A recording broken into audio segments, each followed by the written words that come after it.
నమస్కారం, welcome to Suman TV. నేను గీతాంజలి. ప్రస్తుతం మనతో పాటు ప్రముఖ జ్యోతిష్యులు బ్రహ్మశ్రీ నందిభట్ల శ్రీహరి శర్మ గురువు గారు ఉన్నారు. వారితో మాట్లాడదాం. గురుగారు నమస్కారం అండి. వాగర్థావివ సంపృక్తౌ వాగర్థ ప్రతిపత్తయే జగతః పితరౌ వందే పార్వతీ పరమేశ్వరౌ. సదాశివసమారంభాం శంకరాచార్య మధ్యమాం అస్మదాచార్యపర్యంతం వందే గురుపరంపరాం.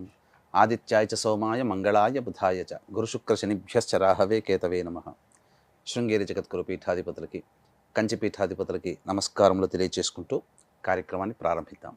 గురుగారు, కార్తీక మాసం దాదాపుగా సగం పూర్తయిపోయినట్లే. అంటే కార్తీక మాసం అనగానే సోమవారాలు చాలా విశేషంగా చెప్తారు. అలాగే ఏకాదశి, ద్వాదశి, పౌర్ణమి అనేది ఇంకా విశేషం.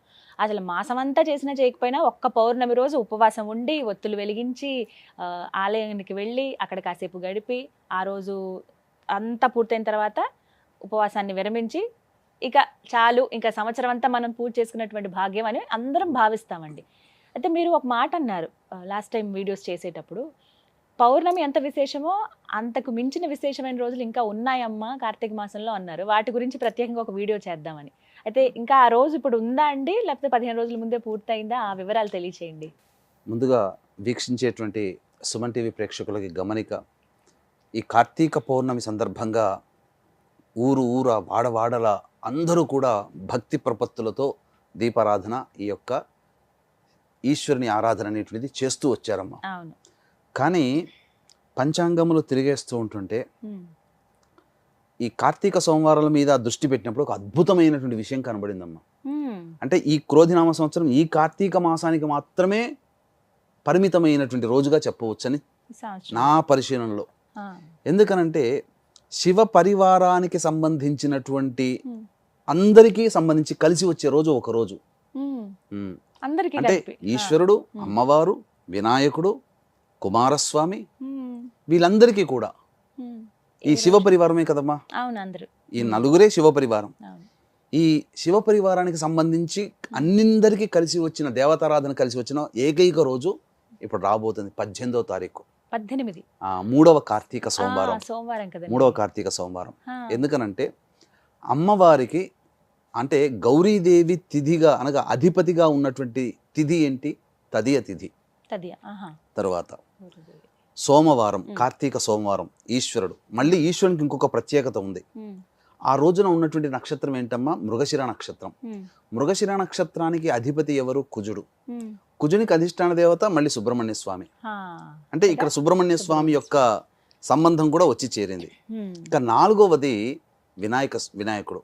ఆ రోజున సంకష్టహర చతుర్థి, 18వ తారీఖు రోజున. అంటే మధ్యాహ్నానికి వస్తుందండి. అంటే ప్రదోషకాల సమయంలో చతుర్థి ఉంటే కనుక ఆ రోజే చేసుకోవాలి. సంకష్టహర చతుర్థి సోమవారం 18వ తారీఖు అయింది. అంటే వినాయకుడు, ఈశ్వరుడు, అమ్మవారు, కుమారస్వామి, సుబ్రహ్మణ్య స్వామి నలుగురికి సంబంధించినటువంటి రోజుగా చెప్పబడి ఉంది. కాబట్టి ఈ రోజున ఎవరైతే వీక్షిస్తున్నటువంటి ప్రేక్షకులు 3వ కార్తీక అంటే తెలిసి తెలియక కూడా చాలా మంది భక్తి ప్రపత్తులతో ఈశ్వరుని ఆరాధన చేస్తారు. అది అందరూ చేస్తారు.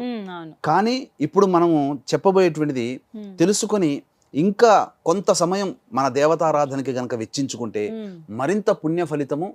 అసలు చెప్పాలనంటే ఈ కార్తీక మాసం అంతా కూడా చేసిన పుణ్య ఫలితం ఒక్క రోజుకే వస్తుందేమో అన్నంతగా ఆ కలయిక ఉందమ్మా. మరి ఏం చేయాలంటే ఆ రోజున సాధారణంగా వివాహం కావాల్సినటువంటి అమ్మాయిలు ఆ రోజున కాత్యాయని వ్రతం చేయండి. ఎందుకంటే మృగశిర నక్షత్రం ఉంది కదా, అమ్మవారు కాత్యాయని వ్రతం చేసేటప్పుడు అమ్మవారు అధిష్టాన దేవత కాత్యాయని. అంటే తదియ తిథి కూడా కలిసి వచ్చింది, సోమవారము అయ్యింది. కాబట్టి వివాహం కావాల్సినటువంటి అమ్మాయిలు కాత్యాయని వ్రతాన్ని అనగా పుస్తకం బయట షాపులో పుస్తకంలో దొరుకుతుంది. కాత్యాయని వ్రతాన్ని ఆచరించి ప్రదోషకాల సమయంలో ముత్తైదువుకి పిలిపించుకొని, ఒక్కరిని కానీ ముగ్గురు కానీ పిలిపించుకొని వారికి స్త్రీ అలంకరణ వస్తువులు అంటే అద్దము, దువ్వెన, కాటుక, గాజులు, రవిక బట్ట, పూలమాల, పసుపు, కుంకుమ ఇవన్నీ కూడా ఆ ముత్తైదుకి వాయనం ఇచ్చి ముత్తైదుకి భోజనం పెట్టి తాంబూల దక్షిణ ఇచ్చి చేస్తే ఆ వ్రతం యొక్క సంపూర్ణ ఫలితం దక్కుతుంది. ఇది వివాహం కావాల్సినటువంటి వాళ్ళకి. ఇక ముఖ్యంగా కుజదోషం ఉన్నటువంటి వాళ్ళు కూడా ఈ కాత్యాయని వ్రతం సోమవారం చేయొచ్చు. సాధారణంగా మంగళవారం నాడు చేసుకుంటారు.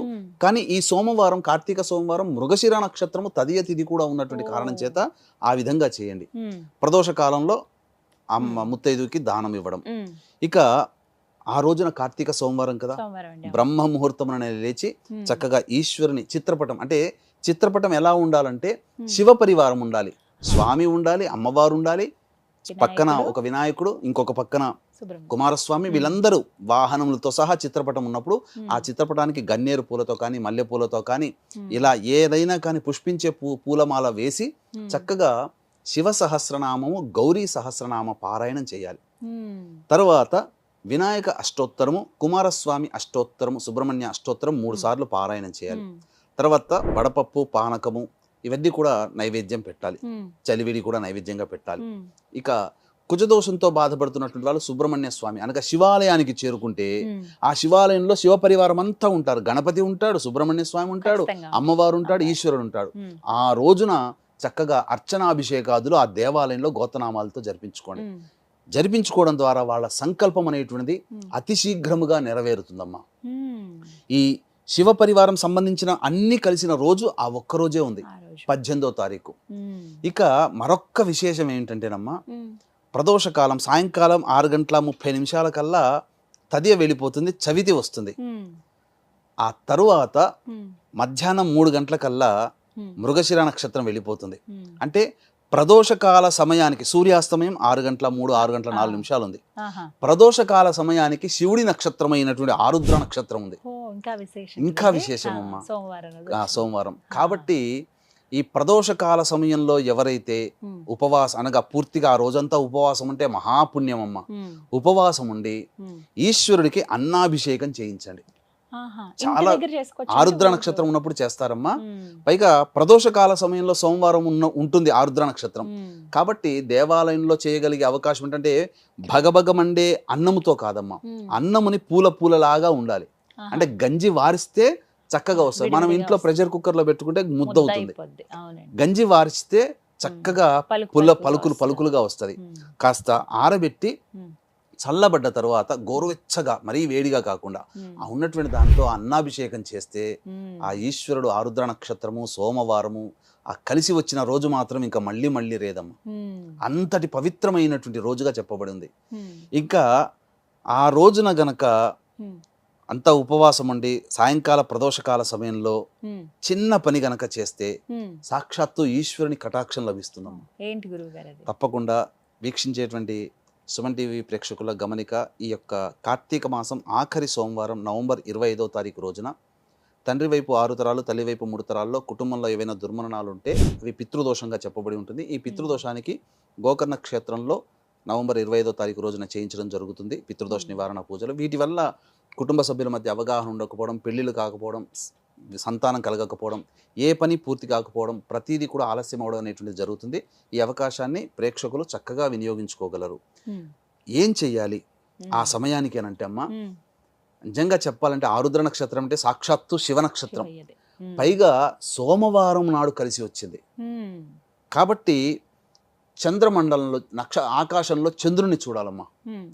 చంద్రుని గనక చూసి చంద్రుని పక్కనే అంటే ఆరుద్ర నక్షత్రం ఉంటుంది, ఆరుద్ర నక్షత్రాన్ని ఆకాశంలో దర్శనం చేసుకోవాలి. దానివల్ల ఈశ్వర అనుగ్రహం కలుగుతుంది. ఎందుకంటే ఈశ్వరుడి నక్షత్రం అది. అన్నాభిషేకం చేసి తర్వాత అర్చన జరిపించుకొని అనగా నక్షత్ర మండలంలో ఆరుద్ర నక్షత్రాన్ని దర్శించుకోవాలి. మీరందరూ అడగవచ్చు, వీక్షించే ప్రేక్షకులు కూడా, మీరంటే తెలుసుకోగలుగుతారు, మాకెలా తెలుస్తుంది అది. అయితే ఇక్కడ గమనించాల్సింది ఏంటంటేనమ్మా, చంద్రుడు ఎక్కడ ఉంటాడో, చంద్రుడు ఏ నక్షత్రంలో సంచరిస్తుంటాడో ఆ నక్షత్రం పక్కనే చంద్రుడు ఉంటాడు. ఇదొక బండ గుర్తు. ఇప్పుడు ఈ రోజు మృగశిర నక్షత్రం, ఆ రోజున మృగశిర నక్షత్రం ఉంది. సాయంకాలం ప్రదోష కాలానికి మధ్యాహ్నం 3 గంటలకి ఆరుద్ర నక్షత్రం వస్తుంది. ఆ సమయంలో చంద్రుడు గనక ఆకాశంలో చూస్తే చంద్రుని పక్కన ఏ నక్షత్రం అయితే ఉంటాయో సమూహము, ఆ నక్షత్ర సమూహంలో ఉంటాడు. ఆరుద్ర నక్షత్రానికి ఆనుకునే చంద్రుడు ఉంటాడు. ఎందుకంటే ఆరుద్ర నక్షత్రంలో చంద్రుడు సంచరిస్తున్నాడు కాబట్టి ఇక సందేహమే లేదు. ఎలా గుర్తుపట్టడం ఆరుద్ర నక్షత్రాన్ని అంటే, ఆరుద్ర నక్షత్రం యొక్క రూపం ఎలా ఉంటుందంటే తాండవిస్తున్నటువంటి నటరాజు యొక్క స్థితి ఉంటుంది, ఇలా ఉంటుందన్నమాట.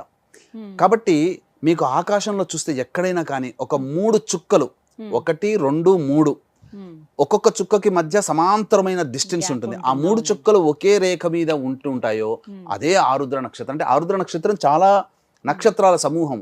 గుర్తుపట్టడం కోసం ఒక 3 నక్షత్రాలు ఒకే గీతలాగా వరుసగా ఉంటాయి చంద్రుడి ఇలా. పక్కగా. చంద్రుడి పక్కన అది ఆరుద్ర నక్షత్రం. ఒక్కసారి నమస్కారం చేసుకోండి. ఈ శివ దర్శన ప్రభావం వల్ల అన్నాభిషేకం చేసుకోవడం వల్ల, లేదా మామూలుగా నేను అభిషేకం చేసుకోవచ్చు. ప్రదోషకాల సమయంలో ఆరుద్ర నక్షత్రం ఉన్నప్పుడు వివాహం కావాల్సినటువంటి అబ్బాయిలు అమ్మాయిలు పటిక బెల్లం పొడిని నీటిలో వేసి ఆ నీటితో ఈశ్వరుడికి అభిషేకం. ఉద్యోగం కావాల్సినటువంటి ఎవరైనా కానీ, ఉద్యోగంలో అభివృద్ధి కావాలనుకునే వాళ్ళు, బదిలీ కావాలనుకునే వాళ్ళు ఎవరైనా చెరుకు రసంతో ఈశ్వరుడికి అభిషేకం. ఆరోగ్యం కావాల్సినటువంటి వాళ్ళు నెయ్యితో అభిషేకం చేసుకోవాలి. ఇలా పలు రకాలైనటువంటి ద్రవ్యములతో చేస్తే చాలా విశేషమైనటువంటి పుణ్య ఫలితం. ఆ ప్రదోష కాల సమయంలో చేసి అర్చన చేసి ఈశ్వరుని దర్శించుకోండి. చాలా పుణ్యమైందమ్మా. మళ్ళొకసారి చెప్తున్నానండి, కార్తీక 3వ సోమవారం అయింది, తదియ తిథి అయింది, మృగశిర నక్షత్రం ఉంది, సంకష్టహర చతుర్థి, కుజునికి సంబంధించిన నక్షత్రం, సుబ్రహ్మణ్య స్వామి నక్షత్రం, పైగా ఆరుద్ర నక్షత్రం. ఈ 5 రకాలైనటువంటి యోగాలు కలిసినటువంటి శుభ సమయం అది. పైగా సాధ్య యోగం కూడా ఉందమ్మా, వణిజాకరణం ఉంది. ఇవన్నీ కూడా సంపూర్ణంగా యోగాన్ని ఇచ్చేటువంటిదమ్మా. కాబట్టి వీక్షించేటువంటి ప్రేక్షకులు ఏమాత్రం కూడా అలసత్వం చేయకుండా మీ భక్తి ప్రపత్తులతో ఆ యొక్క సంబంధించినటువంటి దేవతారాధన చక్కగా చేసుకోండి. మళ్ళీ చెప్తున్నాను, కార్తీక పౌర్ణమికి ఎంతటి విశిష్టత ఉంటుందో అంతకన్నా పరమ విశిష్టత ఈ 3వ కార్తీక సోమవారం రోజున ఈ యొక్క సంవత్సరంలోనే మనకు వస్తుంది. కాబట్టి అభిషేకం చేసుకునే వీలు లేని వాళ్ళు కనీసము 720 ఒత్తులతో దీపారాధన దేవాలయంలో చేయండి. ఆ ఆరుద్ర నక్షత్రం ఉన్న సమయంలో, అనగా 6:04 నుంచి 7 గంటల లోపల ఈ యొక్క దీపారాధన చేయొచ్చు. దానములు చేసిన ఈశ్వర సమూహం ఉన్నటువంటి రోజమ్మది. దీపదానం చేయండి, ఉసిరికా దానం చేయండి, సాలగ్రామ దానం చేయండి. ఇలా మీకు మార్కండేయ పురాణం ఆ రోజు చేయండి. పౌండరీక యాగం చేసినటువంటి పుణ్య ఫలితం కలుగుతుంది. ఇలా ఏ దానము చేసినా 6:04 నుంచి 7 గంటల మధ్యలో దాన కార్యక్రమాలు, దీపములు ప్రజ్వలించడము, అభిషేకములు, అర్చనలు, ఇలా మీకు శక్తి కొలది ఏది తోస్తే, మీ భక్తికి ఏది మీ మనసు అంగీకరిస్తే ఆ పని చేయండి. తప్పకుండా మీకు ఈశ్వరానుగ్రహం కలుగుతుంది. అది మీరు అనుభవించి తీరుతారు. ఆ శివానుగ్రహం కలిగిందంటే 1,00,00,000 వంతులో 10 కోట్ల వంతు మనకు లభించిన, మనం తరతరాలు కూడా ఆనందంగా శివానుగ్రహంతో జీవిస్తామని చెప్పడంలో ఏమాత్రం సందేహం లేదమ్మా. చాలా విశేషవంతమైన రోజు అని చెప్తున్నాను కదండి. తప్పకుండా, అంటే ఒక సెంటిమెంట్ ఉంటుంది చాలా మందికి, కార్తీక మాసం అంతా చేయలేకపోయినా పౌర్ణమి లేకుంటే 3వ సోమవారం చేద్దామని.